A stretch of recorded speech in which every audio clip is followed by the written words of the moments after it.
Welcome to What Am I Looking At, a podcast from the Department of Art and Design at Arkansas State University. My name is Dr. Leah Long, and I'm a professor specializing in ancient art. Throughout this series, each presenter will be giving insight into works of art that are in some way unusual, sometimes strange, sometimes hard to understand. I hope you enjoyed today's exploration of the visual on your radio.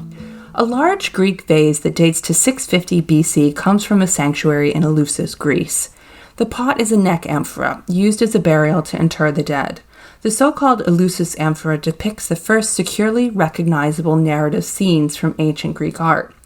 Last time we discussed the inventive depiction of the Perseus and Medusa myth. Today we'll look at the Odysseus and Polyphemus scene on the neck of the amphora and talk about its meaning within the cultural context of the Greek world. The story on the Eleusis amphora comes from Homer's poem, The Odyssey, about Odysseus' run-in with Polyphemus, a member of a race of one-eyed giant monsters called the Cyclops. As Odysseus is on his way home from the Trojan War, he comes to an island inhabited by Cyclops and brings his men into a cave well-stocked with food. Little do they know that Polyphemus lives there. When Polyphemus comes back, he blocks the entrance to the cave with a boulder, traps the men inside, and then proceeds to eat them for dinner, and then some later for breakfast. While Homer's description is incredibly gory and graphic, the scene on the vase focuses on how Odysseus escapes.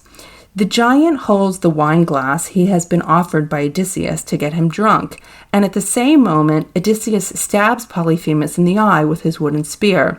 Later, the now blinded Polyphemus lets his sheep out to graze, and he cannot see that Odysseus and his men cling to the underside of the sheep to escape.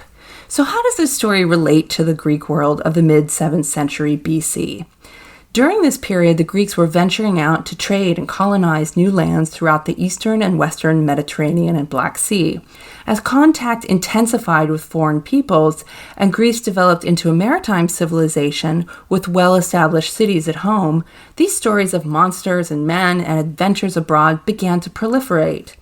Odysseus' wanderings and encounters with creatures like the Cyclops tell us a lot about ancient Greek aspirations, fears, and normative social values. Everything the Cyclops represents is anti-Greek and anti-civilization. The Cyclops is a cannibal, and the island he inhabits lacks agriculture, assemblies for council, and laws. They do not have ships and do not live in cities like the Greeks, but in caves. Polyphemus also violates the most important social code of the Greeks, called xenia, a rule that hospitality must be offered to strangers in a ritual display of friendship. Instead of honoring his guests, Polyphemus eats them. Homer's world of Odysseus conflates the realm of fantasy and contemporary history, a place where myth, fiction, and reality collide. Such stories were a way for the Greeks to make sense of new foreign encounters and their strange new world. What Am I Looking At is provided by KASU in collaboration with the Department of Art and Design at Arkansas State. Stay tuned next week for another look at art over your airwaves.